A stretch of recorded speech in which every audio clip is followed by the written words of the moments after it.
Hi everyone, welcome to 5 Questions with LeRoy Butler, the season finale. I didn't expect it to be this early. No? No, but if I took the roster of San Francisco and I took the roster of the Green Bay Packers and I took the starting defense, the Packers starting defense, so all 22 guys, and the miscellaneous guys, and it came up with they have better players. That doesn't always mean you win the game. Mm-hmm. But I started to say, Tom, is it unfair of Packer fans to expect Eric Walden, C.J. Wilson, Casey Hayward, Charles Woodson after being out for 6 or 7 weeks, Pickett at his age? Is it unfair, M.D. Jennings, a guy who hasn't played very much, is it unfair for us to think that group can play good enough to get to the Super Bowl? Is their expectation high enough? Are these guys just good enough to win games but not to win a Super Bowl? Mm-hmm. That's what I was thinking about. Well, you know, I think we know that the 49ers are a very talented team. Yeah. And they are probably the most talented team in the NFC. Okay. Now, they have holes. There's no question they have some holes. And I thought, you know, the Packers exposed a few of them, but not a lot of them. Mm-hmm. The question is, in my opinion, is you've got this new facet in the game, which is the running quarterback.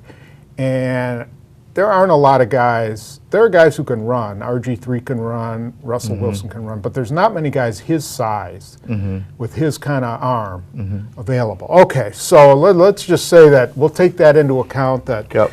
you know, but as we pointed out in X's and O's the week before, how do you not go into the game expecting them to take advantage of his running ability? I mean, it's the first time he's played against you. Mm-hmm. They're going to, you know, they're going to do something with him, and I don't think the Packers were prepared for it. I think you're 100% accurate with that, because in your film study, if you took his last 3 games, yeah, he didn't run a lot of what they call the ride and decide or re-option or whatever, but he did do it.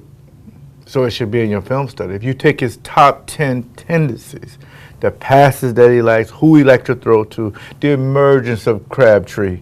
You know, Vernon Davis hadn't been getting a lot of balls. Right. So you got to say, where are they attacking? Do they run Gore a lot? No, it's round number 7.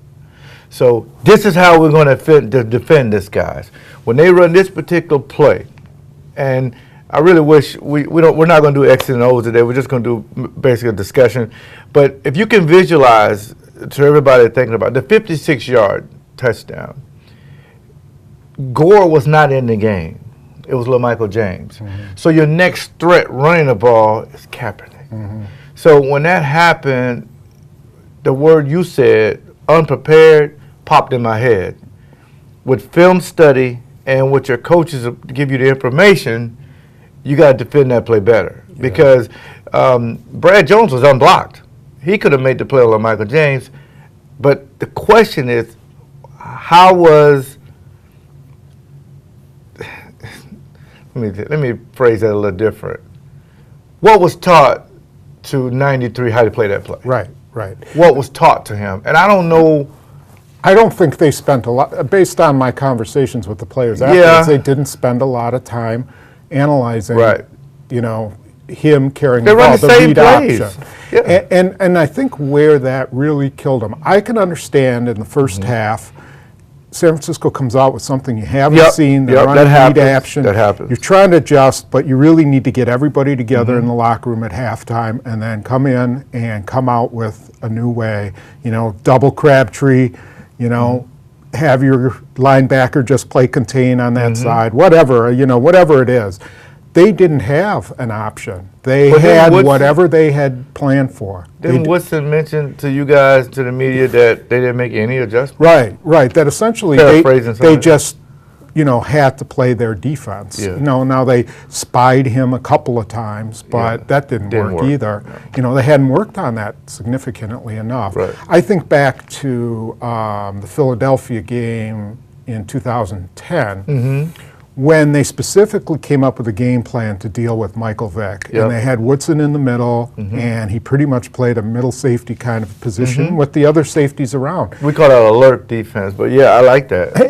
But the point is they had a plan, and it was the right one. Right. Here they had a plan, it was the wrong one, and they had no alternative. Right. Now, the question is, who does that fall upon? Is that fall upon Capers? Does it fall upon his entire staff that they weren't prepared? Well, it's either on Capers or it's on Ted Thompson. Because if you're Capers, you're at the mercy because you're giving me these players to make sure it works. That's a good point, Yeah, a valid now, point. Moreover, the coach gives you the information. It's a team sport. It's one guy in that helmet. You got to do your job.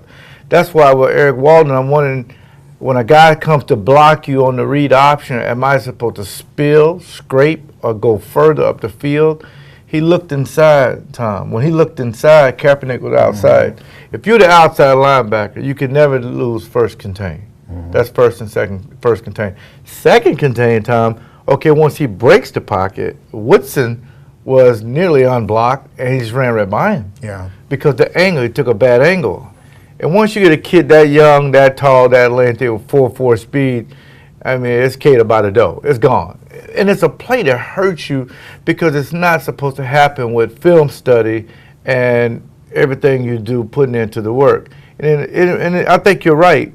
I think they went into that week not thinking that play was going to really beat them. Yeah. And I think another thing Ted Thompson has to look at, he has to really look within himself and look at the type of player he's getting on defense. Yeah. Eric Walden is not an instinctive player. He's an athlete who plays football, in my opinion. Yeah. You get to this point in the playoffs, and you're not going to win Super Bowls with Eric Walden, with M.D. Jennings, with Brad Jones. Right. Possibly, maybe you can win with C.J. Wilson, but some of these other guys, you can't win Super Bowls with them. So I think he's got to start considering getting a few free agents, not big name free agents, but guys is seasoned. Seasoned, yeah. That's what I call it, someone who seasoned comes free in, like a Santana Dotson in your era, who are savvy players and come, playoff time are ready. Right. He put a lot of pressure, Thompson put a lot of pressure on Capers by He really giving did. him all these young guys Yeah. and making him try to win with them. And I think for the most part they were young, they were energetic, but the difference was 2 years ago when you ended with the Giants, you still gave up over 400 yards, but 579? Yeah. Well, and it was 500 against the Cardinals 2 years before.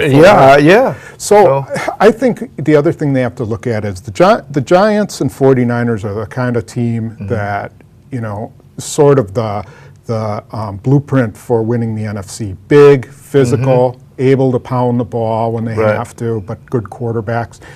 I think the Packers have to get more physical players. They have to get bigger at inside linebacker. Yeah. They did a good job. Nick Perry, I thought, was going to be a decent contained player. Not a great pass rusher, but a good contained player. But they lost him, and they didn't have anything to replace him. But I think, don't you think that's the goal? Get a big safety, get bigger up the middle. No question about it. I think for the most part, when they drafted Nick Perry, I was on record saying, I said to myself, hey, they're going to run the 4-3 as a changeup because he was a 4-3 linebacker. When they stood him up, it becomes a project. So Eric Walden had these breakout games early on in training camp and he was suspended for the one game, so he kind of earned the right to be the starter. But if you can win, and ask Packer fans, ask themselves this, if you can win a Super Bowl every 5 years, would you be okay with it? Of course you would. So the Packers are on pace. The good news, they're on pace to win a Super Bowl next year or the year after. But the patience of waiting that long, you got to almost look at your roster and say, okay, these guys will be older and seasoned, but financially, can I keep all the guys on the other side of the football? The only other guy on the side of the football is Matthews and B.J. Rodgers. They got to pay a lot of money to. That's different. But, Tom, when you go on the other side of the ball, when 85, 80, 88, that may be gone. and then you will get back some of your offensive line help. I think for the most part, you start to judge these guys if you can contend for a Super Bowl. All right, well, let's talk about some future guys. Let's Okay. go through a list, and you tell me whether you think they're here or gone Okay. next year. Donald Driver. Yeah, he's definitely gone. Okay. Yeah, definitely. Greg Jennings. I think he's gone, but he needs to be here. Definitely needs to be here. Okay, you think they can afford it? I don't think that they have a number in mind. I don't think it's going to meet with him. Okay. Because if he's going to be a premier number one, you're talking between 12 and 14 million dollars annually, and I don't know if they want to do that. Yeah, I don't know if they can. that's Jermichael true. Finley. No, he won't be here. Why's that? Because I think for the most part, they're getting pressure to do more things at that position. If he was going to be here, Tom, he'd get way more targets. And he played well down the stretch. And I'm not necessarily saying the financial reason. I just think that they've gotten to a point now, they just need a normal guy to just do the basics at tight end. They don't need a pass-catching tight end. Why you have a pass-catching tight end if you're not going to use him? He needs to be used. He needs to get, 8 to 9 targets a game, and let's see what happens. But for the most part, if you got to switch him out every time you run the football, it kind of gives your element of surprise away. Yeah, but they don't do that, and I would say a lot of that's up to the quarterback as to whether he's getting the ball. Well, that's 8 a or whole 9 nother times. show, and we only have this one show. Oh, okay. James Starks. I think the project is over there. Yeah, it's hard to trust a guy when you think you can get so far, and you just can't count on him. Okay. I mean, with DeJuan Harris, what he's done, you'd be better off putting all your eggs in the basket with him until you can find a number one true running back. Cedric Benson. I think he's gone. Okay. Yeah. Defense. Charles Woodson. Oh, he's definitely gone. Yeah. $10 million next year with bonus and salary. I think they're ready to move to a new era when it comes to the safety moving forward.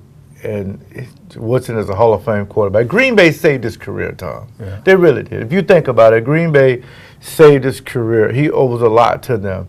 And in my perfect, sick little dark world, he goes to them and he restructured his deal to play 2 more years. 5 annually this year and 5 annually the year after. Now he's steadfast on your team, and he's your nickel safety coming in. But I don't know if he's going to do that. But, there's also a lot of pressure there to play him because if you get someone you like, I mean, you have to continue to develop Casey Hayward. Oh, no question. And But we saw next Casey year- Hayward blitzing on Kaepernick. Right, I don't right. want to see that again. Right. And that goes back to, again, the type of player that Ted Thompson wants. Casey Hayward's going to be a nice cover corner, but there's a reason he went in the 2nd round, and No it's because of question. his size. Yes. And foot speed. It's not man-to-man, but in the zones, I don't think there's anybody better, especially young guys. If you put him in anything, you don't have to blitz him and play man-to-man, but if you put him in that combination zones, man, he's very good. Yeah, yeah. But, you also have got Devon House, who I think is going to have to be considered next year because of his size. Well, he's going to be like Pat Lee. You're going to be here for a few years, but after a while, you get pushing off that cliff. We need you to step up and stay healthy and show what you can show. Right. Okay. A.J. Hawk. Oh, A.J. Hawk, I think it's definitely will be moving to another direction. You got to put 51 and 55 inside, build those 2 guys, and as you say, either move Nick Perry inside, so it'll be Nick Perry and Desmond Bishop, your 2 inside linebackers. Now you can spend another year or 2 on the Eric Walden project until you can build another guy. But A.J. Hawk, I think, has pretty much ran its course. Yeah. See, I don't think Eric Walden will be back. I think. And that's a possibility. I think I think Terrell Manning is an option in the middle with Desmond Bishop. Yeah. But I also think they'll be on the lookout for, a big time hitting middle linebacker. And see, that's what I was thinking. If they can develop Nick Perry into that, he's big enough. But I think he's going to be lost in the shuffle. They got to put him somewhere at a time. If he's going to play outside linebacker, he got to get smaller. You can't be 265, 270. You got to get him down into the 250s. If he's going to be a defensive end, if you're going to play a version of a 4-3, then it's okay for him to be 265, 268. But to ask a guy that big to play outside linebacker is almost you're defeating what he's good at. Right. Yeah. Okay. And Mason Crosby? Oh, yeah, he's a lock. He'll be There's back. only 2 locks on this team. Aaron Rodgers and Mason Crosby. Trust me. I know some of these rookies around the one in Minnesota, and these other young guys have a lot of success. But it's nothing like having a kicker you don't have to worry about. Did he miss 12 kicks? Yes. That'll never happen again. I mean, he's been consistent over the years. He's put in enough work. I would never even dream about bringing in another kicker, unless it's a free agent just to kick in camp or something like that. Right. Okay. And finally, what just in your own gut feeling, what's the future of this team? My overall assessment would be that the Packers right now are a team that can get into the playoffs. But if you look at, it makes you look at the other teams. All those running quarterbacks, they're all in the NFC. So you got, the Seattle, they ain't going anywhere. Russell Wilson had a great year. Washington, they ain't going anywhere. San Francisco, who you play next year, they ain't going anywhere. And guess what? The Giants. So if you're the Green Bay Packers, all those teams have kind of caught up to you. Now you got to understand, although it's a little complacency and arrogance to say I got the best quarterback, but what does that really get you? You got the best quarterback the last 2 years, and you got a championship to show for in 2010. But moving forward, if you're going to definitely let 85, and 88 and 80 go, we can't depend on Jeremy Ross and some of these other guys, because the offense next year I think will be somewhere around 18. That's why I just don't. They got to find an identity on offense to understand that my defense at any time can give up 45 points. Right. We got to score 46. And I think the offense got a pass in this game, because Aaron didn't play up to his standards. So, and people say, well, it's unfair to ask for him to repeat the MVP standards. Well, guess what? He set that standard. So we're following his lead. So I think for the most part, when you look into the draft, I don't think they really need, when I say need, they probably don't need anything. They probably want some things. But it's up to Ted Thompson to say, I'm going to get more aggressive and move up like he did with Matthews, Morgan Burnett, and get the player that he wants. Because you're never going to get great players at 28, 29, Right. 30, 32, 31, because that's where you're going to be drafting for the next 5 years. I mean, those teams that draft in the top 10, they do that for a reason, because they're terrible. So with that being said, I don't know how many coaches will come back. I expect for Edgar Bennett to look at be an offensive coordinator. Joe Witt may be an offensive coordinator. Darren Perry. So it may be a situation where Dom Capers almost have to come to a mutual decision with Ted and say, listen, I need to go in a different direction, and so do you guys. That's what's professional. It doesn't need to fire him. Mutually come together and say, I've taken these guys as far as I can take them. With all these openings, he'll be able to get it. Who knows, he may get a head coaching job. They hired some guy, Chazinski, up at Cleveland, and hired some guy in Syracuse and Buffalo. You wonder why these teams don't win a damn thing? I mean, come on, man. You got Lovie Smith sitting right there, and you're hiring all these guys. Mike McCoy, I think, he just got hired as Denver coordinator. He's going to San Diego. You wonder why these teams don't win anything? They should be looking at the Green Bay Packers staff if you want to win something. It's kind of mind-boggling. But that's another show, too. Yeah, that's a show in the future. And our time is up, and we've enjoyed our another season with you, and we look forward to doing it again next year. Yeah, I want to absolutely thank the sponsors, SendexMarket.com. Of course, I want to thank the Salvation Army, doing the most good. Got some great things coming up with them. And, of course, W.J. Kuhn and Oak Creek for all your automotive needs. And be sure you stay with JS Online throughout the All the season, time, and your Twitter account, if people At want Leap to 36. send you tweets and ask you questions, you can do it there. And thank Mike Davis for letting us even do this, too. That's right. Yeah. It's been a great year again, and we look forward Thanks, to seeing Bill, you next too, year. for letting us That's borrow right. his Bill cameras. Schultz deserves a lot of credit Yeah. for These are his helping us. cameras, by the way. All these cameras, this is all his stuff. Thank you Thanks. very much.